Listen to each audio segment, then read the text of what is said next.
Hello everyone, this story connects to the last episode, so watch that first because I'm not going to review much. So let's get started. We're reading John chapter 6 verse 60. But remember that Jesus' disciples weren't just the 12, his disciples were anyone who was willing to follow. But this story is titled, Many Disciples Desert Jesus. On hearing it, many of his disciples said, "This is a hard teaching. Who can accept it?" Aware that his disciples were grumbling about this, Jesus said to them, "Does this offend you? What if you see the Son of Man ascend to where he was before? The Spirit gives life, the flesh counts for nothing. The words I have spoken to you are spirit and they are life. Yet there are some of you who do not believe." For Jesus had known from the beginning which of them did not believe and who would betray him. Jesus saw their hearts, and to turn away from him was to betray him. Unfortunately, what his disciples said is said quite often today. This is a hard teaching. Who can accept it? But remember what Jesus was talking about before this? The only thing he was saying was, believe in me. And that's a lot easier than what they were doing with all the ceremonies and laws and sacrifices. Literally all Jesus said was, "Follow me," but they couldn't accept that. The question he asks is basically a statement that says, you're going to feel stupid on Judgment Day when you're wrong. But he wants us to follow him, and what he has said is what he is and is what goodness is. He went on to say, "This is why I told you that no one could come to me unless the Father has enabled him." From this time, many of his disciples turned back and no longer followed him. Here, Jesus said that you do not believe in the Father if you don't believe in me. So yeah, that upset people. He was pretty much questioning their Jewishness. To this day, saying Jesus is even Jewish can be offensive to a Jew, much less calling him the Messiah. I found this video on the Chosen's YouTube page, and this was very early on. It's only the 7th video on the page. But they're in Jerusalem near what they call the Wailing Wall. And Dallas is talking with Rabbi Jason Sobel, and you might look him up because his story is actually cool, because his ideology is basically that his faith in Jesus makes him even more Jewish than he was before. So his ministry is really great on how you can still be a Jew, yet believe in Jesus.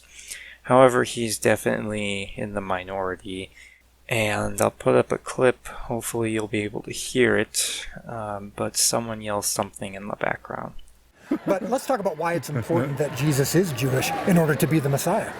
Yeah, absolutely. The scriptures make it very clear. See, we hear that. See, someone walks by, he's not Jewish, he's not the Messiah. Even now, there's still debate about this. But we're going to correct the debate, because we're correct. Right. The scriptures give many prophecies about the coming of the Messiah. So yeah, times haven't changed really. But now let's read what Jesus says to the 12. "You do not want to leave too, do you?" Jesus asked the 12. Simon Peter answered him, "Lord, to whom shall we go? You have the words of eternal life. We believe and know that you are the Holy One of God." Peter's faith is always great. My pastor has a great saying about Peter. He sometimes wobbled, but he never wavered. Even though Peter had many moments of doubt, he was always a follower of Christ. And I'm sure that many disciples had a faith just as strong. But then Jesus says this. Then Jesus replied, "Have I not chosen you, the 12? Yet one of you is a devil." He meant Judas, the son of Simon Iscariot, who, though one of the 12, was later to betray him. So when you kind of look at the translation here in the context, Judas definitely is not possessed or some sort of human devil, but he just had evil tendencies, mostly revolving around slander.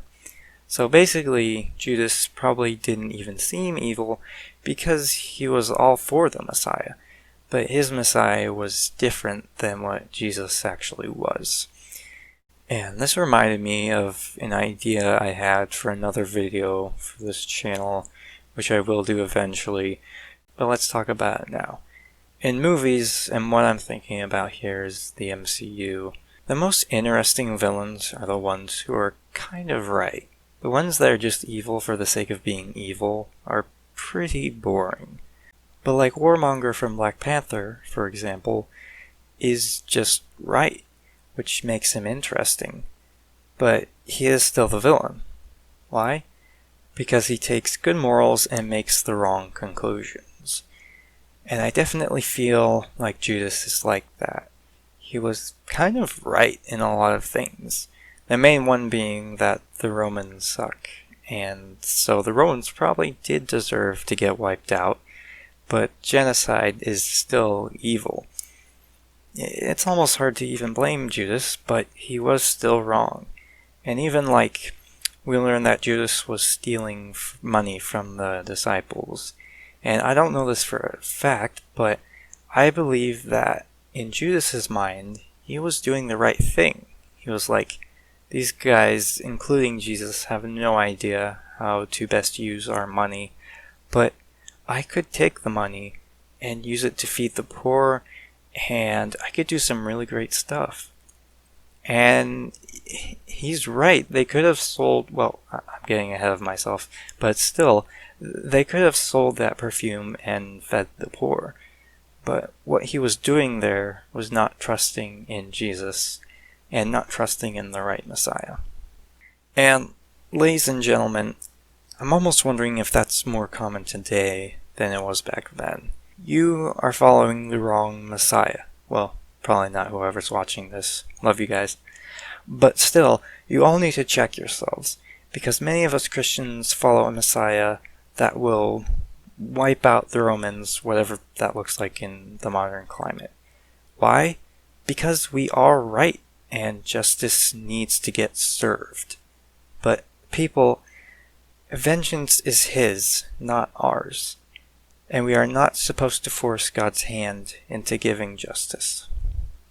Well, I feel like this sermon was supposed to be for later, when Judas betrays Jesus, but hey, I can give it twice. So I hope you enjoyed. See ya.